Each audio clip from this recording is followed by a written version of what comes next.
30 ستمبر کی رات 8:45 بجے لاہور ڈیوس چوک پر پاکستان کے سب سے بڑے اردو اخبار کے دفتر کی عمارت میں داخل ہونے والے شخص نے انکشاف کیا کہ وہی انتہائی مطلوب 100 معصوم بچوں کا قاتل جاوید اقبال ہے۔ جی ہاں، جاوید اقبال، جس کا چرچا پاکستان سمیت پوری دنیا میں تھا۔ شفاق قاتل کے اعتراف جرم کے بعد ہر شخص حیران تھا کہ آخر قاتل اپنی مرضی سے اخباری دفتر گرفتاری دینے کیوں آیا۔ خبر جنگل کی آگ کی طرح پھیلی تو ہر ایک اسی سوچ میں مبتلا تھا کہ کیا واقعی یہ 100 معصوم بچوں کا قاتل جاوید اقبال ہی ہے۔ سب سے پہلے جانتے ہیں کہ جاوید اقبال کون تھا اور کن وجوہات کی بنا پر انتہائی شفاق قاتل بنا۔ محمد علی نامی شخص کا خاندان ہجرت کر کے بھارت سے پاکستان پہنچا۔ محمد علی نے لاہور کے برانٹ روڈ پر لوہے کے پائپ کی دکان کھولی۔ ان کے 5 بیٹوں اور 4 بیٹیوں میں سے جاوید اقبال بھی ایک تھا۔ بہن بھائیوں کے مطابق جاوید اقبال بچپن سے ہی انتہائی درجے کا ضدی اور جنونی طبیعت کا مالک تھا۔ جیسے جیسے جاوید کی عمر بڑھتی گئی، وہ اپنے والدین کے لیے پریشانی کا باعث بنتا رہا۔ جاوید اقبال نے ریلوے روڈ کالج سے تعلیم حاصل کی اور بقول اس کے پرانے دوست نسیم مرشد اور باوا، جاوید کو بری عادتیں انہی دنوں لگیں۔ جاوید کے والد نے اپنے کام کو آگے بڑھانے کی غرض سے شاد باغ میں جاوید کو لوہے کے پائپ بنانے کا چھوٹا کارخانہ لگا دیا۔ جاوید دولت کمانے کے ساتھ مشہوری کا بھی شوقین تھا۔ یہی وجہ ہے کہ وہ مارکیٹ کا صدر بھی منتخب ہوا۔ جاوید کو اسلحہ، فوٹوگرافری، سانپ پالنا، فلمیں دیکھنے سمیت با اثر لوگوں سے دوستی کے مہنگے شوق بھی تھے۔ اس کے علاوہ اس نے اپنے صحافی بننے کا شوق بھی پورا کیا۔ یہ بات کم لوگ جانتے ہیں کہ جاوید اقبال ماہانہ جریدے اینٹی کرپشن کا ایڈیٹر بھی تھا، جس کے ذریعے اس کا پولیس میں اثر و رسوخ قائم ہوا۔ جاوید اقبال اپنے کارخانے میں مزدوری کے لیے نوعمر لڑکوں کا انتخاب کرتا۔ ملازمت دینے کے ساتھ جاوید نوعمر مزدور لڑکوں کا تنخواہ، کپڑوں، کھانے پینے سمیت ہر طرح کا خیال رکھتا تھا۔ یہی وجہ ہے کہ شاد باغ کارخانے کے ساتھ ہی جاوید نے بچوں کو متوجہ کرنے کے لیے سانپوں، مچھلیوں اور ویڈیو گیمز کی دکان کھول رکھی تھی، جہاں سارا دن علاقے کے بچے جمع رہتے۔ 1990 میں شاد باغ کے علاقے میں ہی جاوید پر بچوں کے ساتھ بدفعلی کا سنگین الزام لگا اور متعلقہ تھانے میں مقدمہ بھی درج ہوا، لیکن گرفتاری سے قبل ہی جاوید اقبال فرار ہو گیا۔ بچوں سے جنسی زیادتی کی غلطی تسلیم کرنے کے بعد پراشتعال علاقہ مکین نے جاوید اقبال کو علاقہ بدر کر دیا، جبکہ جاوید کے بڑے بھائی ضیاء الحق جاوید پر زیادتی کے الزام کو کسی بھی قیمت پر ماننے کو تیار نہیں تھے۔ جاوید اقبال کی 2 شادیاں ناکام ہوئیں اور دونوں بیویوں سے ایک بیٹا اور ایک بیٹی تھی۔ 1998 میں جاوید اقبال پر بچوں سے زیادتی و قتل کا ایک اور مقدمہ لاہور تھانہ لوئر مال میں درج ہوا اور جاوید کچھ عرصے جیل میں رہنے کے بعد رہا ہو گیا۔ والد کی وفات کے بعد جاوید کے حصے میں کروڑوں روپے مالیت کی 2 دکانیں اور 2 تہہ خانے آئے۔ اسی دولت سے جاوید اقبال نے 1993 میں رانا ٹاؤن میں بنگلہ تعمیر کیا اور یہیں کارخانے میں کام کرنے والے بچوں کی رہائش کا انتظام بھی کیا۔ اسی دوران پیش آنے والے جان لیوا واقعے کو بنیاد بنا کر جاوید اقبال نے 100 بچوں کے قتل کا منصوبہ بنایا۔ اس بات کا ثبوت اس کی ڈائری کے چند اوراق ہیں، جن کے مطابق 15 ستمبر مینار پاکستان میں جاوید کی ملاقات کوہاٹ کے نوعمر لڑکے جبکہ 2 موریا پل سے گزرتے ہوئے نارووال کے ایک اور لڑکے سے ہوئی۔ دونوں ہی کام کے لیے رضامند ہو گئے اور جاوید اقبال کے ساتھ رہنے لگے۔ 17 ستمبر کی رات 2 نئے ملازمین نے رات میں ارباب نامی ایک اور ملازم سے جنسی زیادتی کی کوشش کے دوران اسے قتل کر دیا، لیکن تھانہ غازی آباد میں جاوید کے بھائی کے مطابق اس رات جاوید 7 سالہ ارباب نامی ملازم اور ایک مالشیے کے ساتھ گھر آیا اور تینوں اوپری فلور پر سونے چلے گئے، لیکن جب رات کو شور مچا تو مالشیہ فرار ہو چکا تھا، جبکہ جاوید اور ملازم ارباب زخمی حالت میں پڑے تھے۔ گرفتاری پر مالشیے نے انکشاف کیا کہ جاوید اسے مالش کروانے کے بہانے گھر لایا، جہاں اس کے ساتھ زبردستی زیادتی کی گئی۔ تاہم جاوید کے سونے کے بعد مالشیے نے الماری سے پستول نکال کر جاوید کو زخمی کیا اور فرار ہو گیا۔ تاہم فوری طور پر پرچہ جاوید اقبال کے خلاف درج کر لیا گیا۔ واقعے کے بعد جاوید کی ہڈیاں ٹوٹ چکی تھی اور وہ بری طرح زخمی تھا۔ جاوید کا اتنا برا حال تھا کہ وہ کسی کو پہچانتا تک نہیں تھا۔ مبینہ طور پر جاوید جنسی طور پر ناکارہ بھی ہو چکا تھا۔ دوران تفتیش جاوید اقبال نے بتایا کہ اس نے بدلے کا سوچ لیا تھا کہ میں نے گھر سے بھاگے ہوئے 100 بچوں کا قتل کرنا ہے۔ وہ اس کی وجہ پولیس کی بے حسی اور عدم توجہی کے ساتھ ساتھ اپنی ماں کو پہنچنے والے دکھ کو قرار دیتا تھا۔ جاوید اقبال اس واقعے کے بعد 16B راوی روڈ کے اس مکان میں منتقل ہوا جہاں 9 ماہ بعد اس نے 100 بچوں کے قتل کا دعویٰ کیا۔ مکان کرائے پر لینے آیا تو جاوید کو 3 بندوں نے سہارا دے رکھا تھا۔ مکان میں جاوید کی والدہ، بیوی اور ایک بچہ بھی کبھی کبھار رہنے آتے تھے۔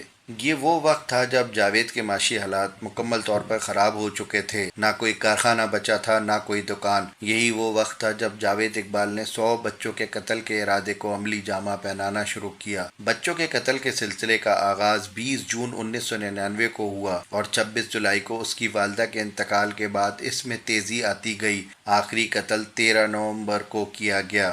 پرانے ساتھی ندیم کے مطابق جاوید نے ندیم کو کہا کہ وہ پاپڑ بیچنے مینار پاکستان اور داتا دربار جایا کرے اور وہاں سے اپنے جیسے گھر سے بھاگے ہوئے اور بچوں کو بھی کام کے بہانے لایا کرے۔ ہر رات اس گھر میں 3 سے 4 بچے موجود ہوتے تھے۔ سب صبح کام پر چلے جاتے۔ اہل محلہ کے مطابق شروع میں نہ ہی اس گھر سے تیزاب برآمد ہوا، نہ جلنے کی بو آئی اور نہ ہی گلی میں کسی بچے کو آتے جاتے دیکھا۔ پولیس نے جاوید اقبال کو پوچھ گچھ کے لیے بلایا تو اس نے خودکشی کی کوشش کے لیے پستول بھی اٹھایا، لیکن چند دن بعد اچانک ہی جاوید اقبال کے گھر سے تیزاب سے بھرے ڈرم برآمد ہوئے جن سے انسانی باقیات ملی۔ جاوید اقبال نے پولیس کے اعلیٰ حکام کے نام خطوط میں 100 بچوں کو قتل کی تمام تفصیلات بھی مہیا کی۔ جب کچھ نہ ہوا تو اس نے ایک ہفتے بعد وہی خط مقامی اخبار کو بھیج دیے۔ خط کا لفافہ کافی وزنی تھا جس میں 75 بچوں کی ایک ہی کمرے میں کھینچی گئی تصاویر اور 100 بچوں کے قتل کے شواہد اور قتل کے طریقوں کی تفصیل موجود تھی۔ اپنے صحافتی فرائض نبھانے کے لیے جب رپورٹنگ ٹیم جاوید کے بند پڑے گھر کے اندر اتری تو بوریاں نظر آئی۔ ایک پر 100 بچوں کے جوتے اور ایک بوری پر 100 بچوں کے کپڑے لکھا ہوا تھا۔ قریب ہی ایک ڈرم بھی موجود تھا۔ جیسے ہی اس ڈرم کے ڈھکن کو اٹھایا تو اتنی تیزاب کی بو تھی کہ سب کے اوزان خطا ہو گئے۔ یہاں تو 100 بچوں کا قتل ہوا ہے۔ پولیس نے ایک ڈرم میں بھرے محلول میں سے انسانی باقیات اور لوہے کا ایک کڑا بھی برآمد کیا۔ یہ شواہد بھی ملے کہ ایک کمرے میں اس نے ٹی وی اور بیڈ رکھا ہوا تھا۔ بچے ٹی وی دیکھ رہے ہوتے تھے تو اسی دوران جاوید اقبال ایک زنجیر کے ذریعے دونوں ہاتھوں سے ان کی گردن دبا دیتا تھا۔ گھر کے تیسرے کمرے میں رکھے ڈرم میں بچوں کی لاش ڈال دیتا۔ ایک دن میں ہی ان کا جسم گل جاتا۔ ہر بچے کی تصویر اور گھر کا پتہ لے کر ڈائری میں نوٹ کرتا تھا۔ اب یہ کہانی خوفناک روپ دھارتی جا رہی تھی۔ خبر شائع ہوتے ہی جنگل کی آگ کی طرح پھیلی۔ گمشدہ بچوں کے والدین نے پولیس سے رابطہ کیا اور تصویروں میں اپنے بچوں کو شناخت بھی کیا، لیکن پولیس کو جرم کی اطلاع دینے والے جاوید اقبال کا کہیں نام و نشان نہیں مل رہا تھا۔ پولیس نے ان تمام افراد کو گرفتار کر لیا جن کا تذکرہ جاوید اقبال نے اپنی ڈائریوں میں کر رکھا تھا۔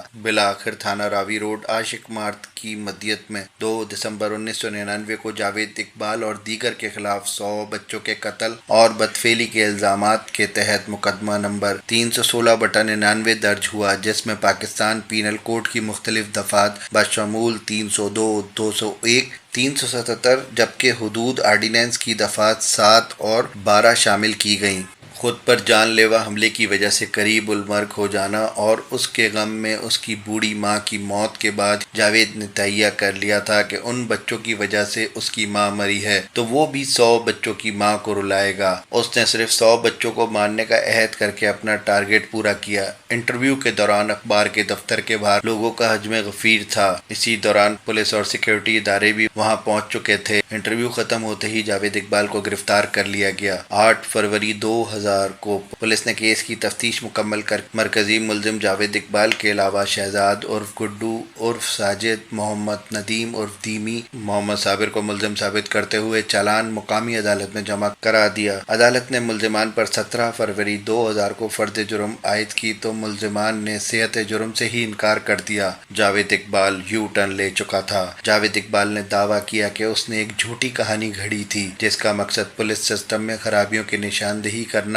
اور گھروں سے بھاگے بچوں کی اپنے پیاروں تک واپسی کو ممکن بنانا تھا۔ متعلقہ وکیل کے مطابق اس وقت جاوید معذور تھا۔ جنسی طور پر کمزور اور بغیر سہارے کے چلنے سے قاصر جاوید اقبال پر بدفعلی کا الزام بالکل غلط تھا۔ جاوید اقبال نے صرف شہرت کے لیے جھوٹ بولا۔ وہ کہتا تھا کہ اس موضوع پر ایک کتاب لکھ کر خوب پیسہ کماؤں گا۔ کیس کا باقاعدہ ٹرائل شروع ہوا تو 16 مارچ 2000 کو اس تاریخی کیس کا فیصلہ سنا دیا اور ملزم جاوید اقبال اور ساجد ساجد کو قصاص کے تحت سزا سنائی گئی، جس میں حکم دیا گیا کہ مینار پاکستان کے سامنے متاثرہ والدین کی موجودگی میں ملزمان کے جسم کے 100 ٹکڑے کر کے تیزاب میں ڈال کر محلول بنا دیے جائیں۔ عدالتی فیصلے کے مطابق زیادتی کا الزام ثابت نہ ہو سکا۔ اس عدالتی فیصلے کی جہاں عمومی طور پر پذیرائی ہوئی، وہیں کچھ وکلاء، انسانی حقوق کی تنظیموں اور چند سنجیدہ حلقوں نے تنقید بھی کی اور اس فیصلے کو خلاف آئین و قانون قرار دیا۔ بعد میں جب اسے پولیس وین میں بٹھانے لگے تو وہ مطمئن تھا اور کہہ رہا تھا کہ اس نے اپنا مشن پورا کیا۔ جاوید اقبال نے خودکشی سے پہلے متعدد بار اپنی جان لینے کی کوشش کی۔ جیل میں جب جاوید اقبال کو کھانا دیا جاتا تو وہ کھانے کے برتن اپنے سیل میں لگے بلب کو مار کر توڑ دیتا تھا اور ان ٹوٹے ہوئے شیشوں کے ٹکڑوں سے خود کو زخمی کرتا تھا۔ میگلیلومینیا کا شکار جاوید اقبال نفسیاتی مریض بن چکا تھا، جس کا علاج دوران ٹرائل بھی چل رہا تھا اور اسے ایک بار مینٹل ہسپتال بھی لے جایا گیا۔ جاوید اقبال کے سیل سے بجلی کی تمام تاریں ہٹائی جا چکی تھیں۔ لیٹرن کی دیواریں جو عام طور پر 4 فٹ ہوتی ہیں صرف 2 فٹ رکھی گئی تھی تاکہ جاوید پر نظر رکھی جا سکے۔ جاوید اور اس کے ساتھی ساجد نے خودکشیاں کی، ان کی لاشیں نیچے زمین پر پڑی تھیں۔ یہ معمہ 15 روز تک حل نہیں ہو رہا تھا کہ دونوں کیسے مر گئے، جبکہ ڈیوٹی پر تعینات اہلکار کے مطابق دونوں نے سونے والی چادر کا ایک سرا سیل کی سلاخوں سے باندھ کر دوسرا اپنی گردن میں ڈال کر دونوں پاؤں سلاخوں میں پھنسا کر خودکشی کی تھی۔ ان کی لاشیں سیل میں لٹک رہی تھیں، لیکن اس اہلکار نے بندھی ہوئی چادروں کو کھول دیا تھا، جس سے یہ دونوں نیچے زمین پر گر گئے تھے تاکہ اس کی غفلت پر پردہ پڑا رہے۔ جاوید اور ساجد آپس میں بات کر سکتے تھے، اسی لیے دونوں نے ایک ساتھ مشورہ کر کے اپنی زندگیوں کا خاتمہ کیا۔ چونکہ ساجد جاوید کے ساتھ ہیپناٹائز تھا، اس لیے اس نے بھی جاوید کے ساتھ مرنے کو ہی ترجیح دی، کیونکہ سزا کے بعد وہ بھی مکمل طور پر خاموش ہو چکا تھا۔ جاوید کی ایک اور دوست ندیم کو جاوید اقبال کی موت کی خبر بھاولپور جیل میں ملی، لیکن پھر وفاقی شرعی عدالت نے ندیم کو بری کر دیا۔ لیکن جاوید اقبال کے نام سے جڑا رہنے کے بعد ندیم کی زندگی کبھی پہلے جیسے نہیں ہو پائی۔ واقعی جاوید اقبال کا منفی عمل انتہائی خطرناک اور سفاکیت سے بھرپور تھا۔ لاتعداد گھرانوں کو برباد کرنے کے بعد اسے اپنے کیے کی سزا بھی مل گئی۔ مرنے والے بچے تو اپنے والدین کو واپس نہ مل سکے، لیکن معاشرے سے ایک شفاق قاتل کا صفایا ضرور ہو گیا۔ ویڈیو کے بارے میں اپنی رائے کا اظہار کمنٹس میں کریں۔ شکریہ۔